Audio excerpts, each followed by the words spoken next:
मूर्तिजापूर तालुक्यातील हिरपूर ग्रामपंचायत अंतर्गत घरकुल वाटपामध्ये गरजू व पात्र लाभार्थ्यांवर अन्याय करून बोगस कागदपत्रांद्वारे सत्ताधाऱ्यांनी घरकुलाचा स्वतः लाभ घेतल्याची तक्रार उपसरपंच व गावकऱ्यांनी केल्यामुळे चौकशी समिती गठीत करण्यात आली आहे। गाव पातळीवर होणाऱ्या ग्रामपंचायतीच्या निवडणुका सामान्यपणे जाती व समाजाच्या आधारावर होतात।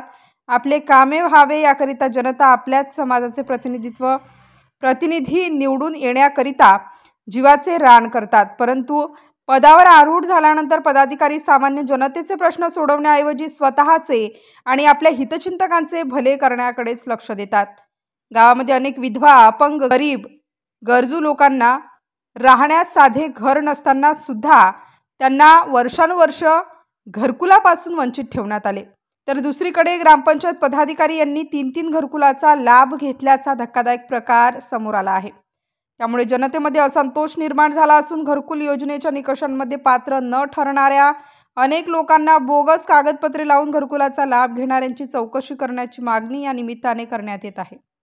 या संदर्भात स्थानिक ग्रामस्थांनी जिल्हाधिकारी, जिल्हा मुख्य कार्यकारी अधिकारी, जिल्हा परिषद अकोला यांच्याकडे तक्रार करण्यात आली असल्याने बोगस घरकुल लाभार्थ्यांची चौकशी करण्याकरिता चौकशी समिती गठीत करण्यात आली आहे।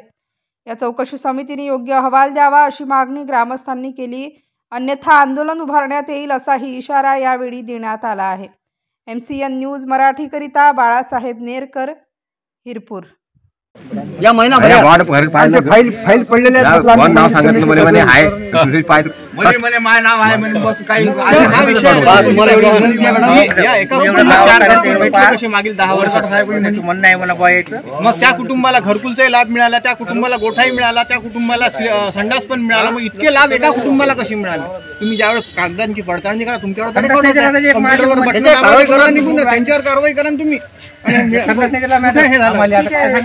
मेसेज करने का तो उभं राहिलो त्या इलेक्शन धन्यवाद मॅडम आल्याबद्दल उभं राहण्यासाठी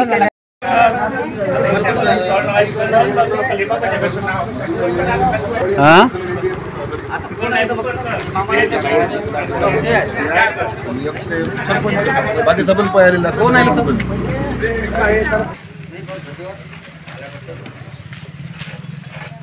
जे मतदान करणारे काही घर नाही सांगायचे आणि कशा पद्धतीने आहे का काय एकही ग्रामसभा झाली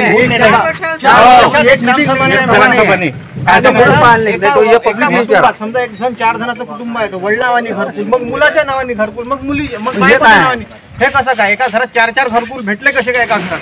याची चौकशी पडताळणी होणं आवश्यक आहे। मागील 10 वर्षात एक कुटुंब 4 घरकुलचा लाभ घेतला कसं? आम्ही ते पुराव्यानिशी सिद्ध करून देऊ, वेळ येईल। तुमच्या कमिटीचं हे काम आहे की आता तुम्ही आल्या तर या गोष्टी पडताळणं, तुमच्याजवळ सगळा रेकॉर्ड आहे, आमच्याजवळ रेकॉर्ड नसताना आम्ही ज्यावेळी वेळ येईल त्यावेळी पुराव्यानिशी सिद्ध करून देऊ की एका कुटुंबात 4 घरकुल गेले आहेत आणि संबंधित लोकांनीच घेतले, जवळच्या लोकांनीच घेतले सर्व।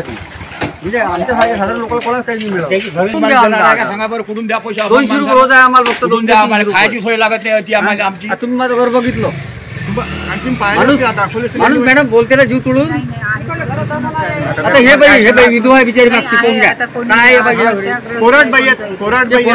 कोराडबाईचा नवरा मेला, मुलगा मेला, लोकांच्या घरात राहते, लोकांच्या घरात राहते, घर पडलं तुम्ही पाहू शकता, ते दाखवलं असेल की नाही मिळाले ते।